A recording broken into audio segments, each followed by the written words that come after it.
For 15 months since the Israel-Hamas war began, a long-awaited ceasefire deal has finally been reached. The agreement brokered by Qatar, Egypt, and the United States is still being finalized. And here with the latest from Israel is ABC News chief foreign correspondent Ian Pannell. Ian, it is good to see you. What's the latest on the ground? Hey, DeMarco, Eva, good to be with you. We're in Hostage Square in Tel Aviv. This is a square with tents, placards and posters that was erected after the kidnapping of more than 250 Israelis and other foreign nationals on October 7th, 2023. You can see these long lines of faces, photographs taken in much happier times of people who've been taken. Tragically, some of them have been killed, some have been repatriated. And of course, the key essence of this deal that we're all talking about is the release of more hostages, eventually leading to all hostages, dead or alive, to be returned to their loved ones. But we're now hearing that there are sticking points. The Netanyahu government here saying that Hamas has reneged on the deal. Now, they haven't said how they think they've reneged. There's no detail there. Hamas is insisting that the deal is still on. I think the general feeling here is that these are just small issues and that overall the deal will probably still happen.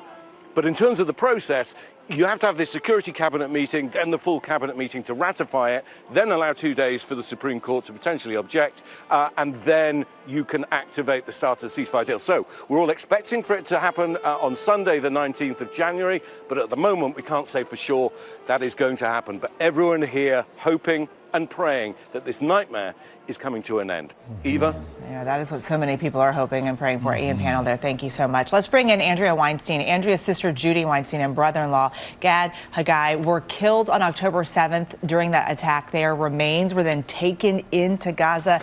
Andrea, thank you so much for being with us. This has to be such an emotional moment for your family. How are you guys doing? Yeah, it's been an emotional 15 months.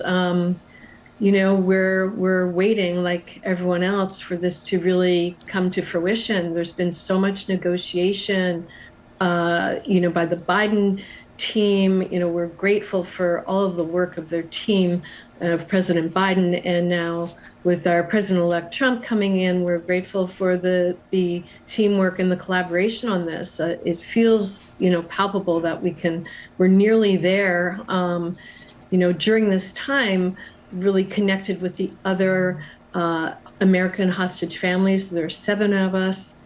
3 of the American hostages are alive, and we are just hoping like heck that their families are able to hug them very soon and start this you know, long recovery of healing and rehabilitation. And for those of us whose loved ones were murdered, we need to bury them. We need to bring them home, and for their families to be surrounded by family and loved ones and back on home soil.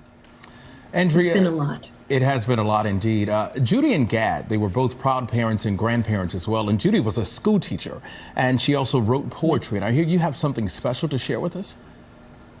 Yeah, they were an amazing creative force and very loving and peaceful. They lived peaceful lives and really in their deeds, in their everyday deeds. They didn't preach it, they embodied it. So yes, Judy was a teacher. She taught English, she taught mindfulness to kids to help them manage anxiety within this very volatile area. She made incredible puppets, and Gadi was a chef for many years and a jazz musician. And yeah, so Judy wrote haiku daily. Yeah, I'm happy to share some of her haiku. So this is one of them. Friends and those not met together on planet Earth, may we breathe in peace. That's one of her haiku, and this is the moment that, you know, it's always relevant. Her haiku are always relevant. She wrote, now more than ever, kindness and tolerance within an open heart. And at some point from her safe room, she wrote, this is not a haiku, but it was almost like a prayer or a hope. May we all be granted the basic rights of home, food, shelter, and peaceful days. Here's hoping.